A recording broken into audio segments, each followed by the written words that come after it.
report the chaos. We reveal the agenda. Two of the world's largest economies are standing on the edge of a cliff. One is being dragged down by the weight of its own bureaucracy. The other has voluntarily cut its own safety rope. We are witnessing the unspoken Cold War of the 21st century. The European Union versus the United Kingdom. This isn't just a recession. This is a race to economic oblivion. From the crumbling industrial heartland of Germany to the empty trading floors of London, the warning signs are flashing red. Inflation is the fire, debt is the fuel, and the politicians are the ones holding the matches. Who will fall first? Will it be the isolated island nation struggling to find its place in a hostile world? Or the fractured continent, paralyzed by internal division and a currency that makes no sense? The winner gets to survive. The loser faces a generation of poverty. Here at ATM, we don't just read the headlines. We analyze the deep geopolitical shifts that the mainstream media ignores. If you want to understand the forces reshaping your world and your wallet before the crisis hits, hit that subscribe button and ring the bell right now. Join our community of thinkers who want to see the truth behind the chaos. The clock is ticking. The markets are trembling. Let's find out who breaks first. Every empire falls. But in the 21st century, the collapse won't come from a foreign army. It will be signed off by politicians and delivered by a broken supply chain. This is the new Cold War, the race to economic oblivion between two of the world's most powerful economies, the European Union and the United Kingdom. One is drowning in bureaucracy and internal division. The other, the UK, is an island nation clinging to a vision of global independence, while the very ground under its financial center crumbles. The world is watching. Who is winning this toxic race to the bottom? And more importantly, what happens when they both cross the finish line? The UK's crisis began with a single seismic decision: Brexit. The promise was sovereignty. The reality was a permanent tax on trade. We're not talking about a quick adjustment. Studies now show a long-term 4% hit to productivity compared to staying in the EU. That's not just a number. That's fewer new jobs, higher prices on your supermarket shelf, and a country that has effectively slammed the brakes on its own growth engine. The non-tariff barriers, the paperwork, the customs checks, the regulatory divergence, these are the invisible chains tightening around British businesses.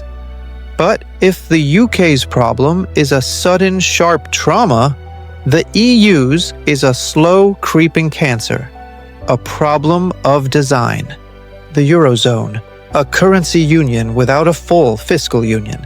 It's an economic engine with no central steering wheel. Look at the data. Massive debt loads in the south, primarily Italy and Greece, and a German industrial model that is now gasping for cheap energy.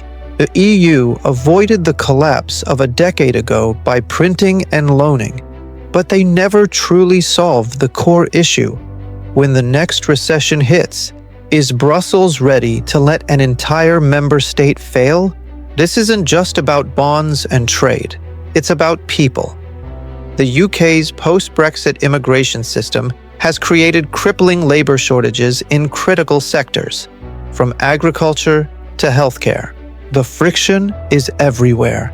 Meanwhile, the EU, while benefiting from free movement, is facing a growing crisis of youth unemployment in certain nations and a political backlash to external migration that is fracturing the social contract. Both entities are facing a demographic time bomb, but the UK is facing it with fewer hands on deck. The stage is set. The UK chose speed over stability, and the EU chose consensus over coherence. But the game changes when the outside world gets involved. In the next part, we dive into the secret weapon of each side, the one sector that could save them, or be the very catalyst that triggers the final collapse. Stay tuned. The fate of the City of London and the German industrial complex hangs in the balance. The UK's ultimate trump card, its economic nuclear deterrent, is the City of London, the largest financial center in Europe and a global hub of capital. Brexiteers hoped the city was too big to fail, but the EU's strategy has been one of de-risking, slowly forcing the clearing of euros out of London. This isn't a sudden withdrawal. It's a slow financial hemorrhage, redirecting capital to Frankfurt, Paris, and Amsterdam. The EU's financial backbone has always been German industry, the world's standard for precision engineering. But this engine was built on cheap Russian gas. That cheap energy is gone, and the energy crisis is a structural redesign of their entire economy, leading to factory closures and a flight of capital. Germany, the historical anchor of the euro, is struggling to compete and becoming a new weak link. If German industry truly falls, the political and economic dominoes will crush the entire euro project. The ultimate test of stability is inflation, with both central banks stuck in an impossible loop: raise rates to kill inflation or lower them to save growth.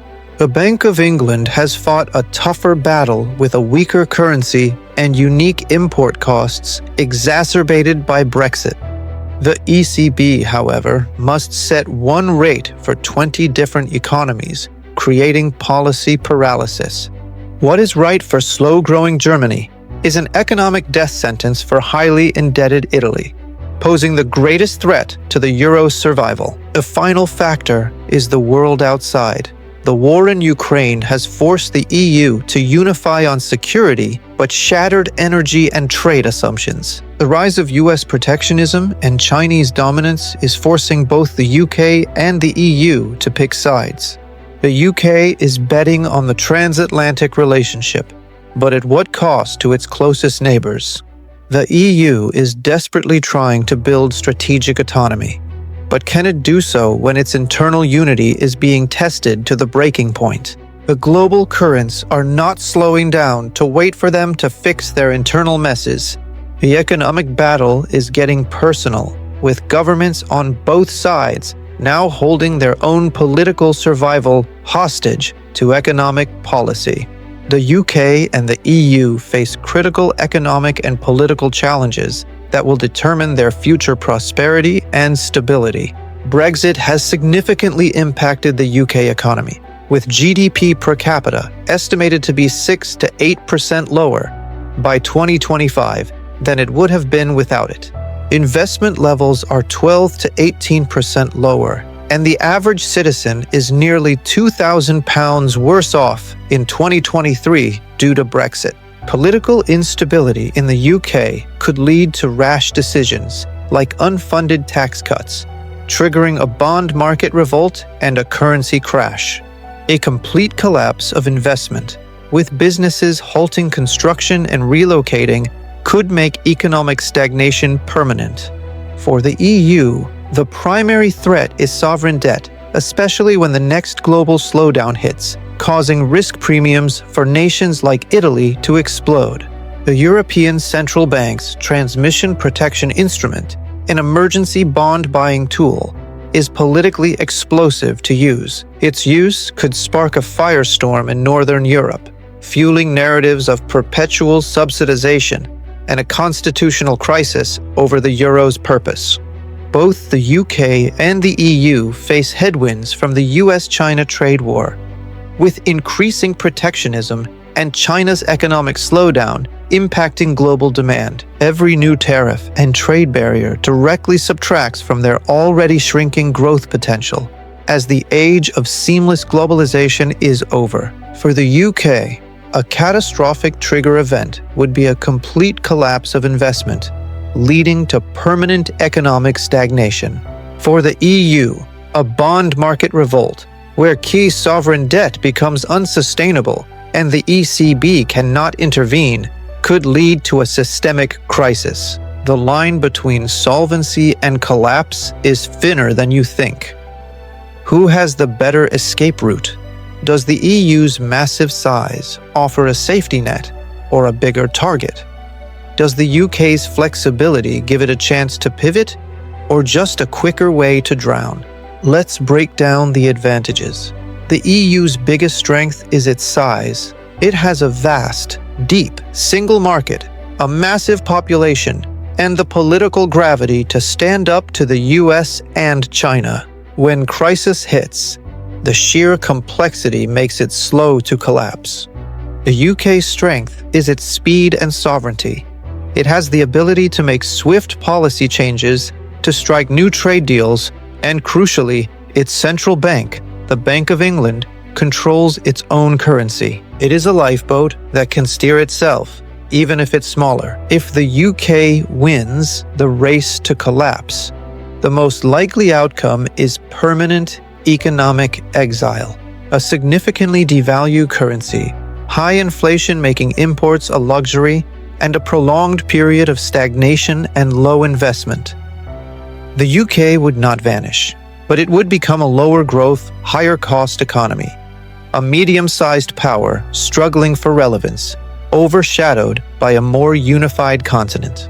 The public would face a generational drop in living standards. If the EU collapses, the fallout is global catastrophe. It wouldn't be a single event, but a disintegration of the euro. Multiple currencies would be re-established, triggering the largest and most complex sovereign debt default in history. Global markets would freeze. Trade would cease. This scenario is so devastating. Think of the Great Depression multiplied by the complexity of the 21st century financial system. The political will to prevent it is immense. The EU might be flawed, but its collapse is unthinkable for the rest of the world. So which titan is most likely to crumble first? The UK has the higher risk of a domestic crisis, a sudden, currency-driven spiral caused by political miscalculation and the continued drain of Brexit. Its chance of a severe but survivable collapse is high.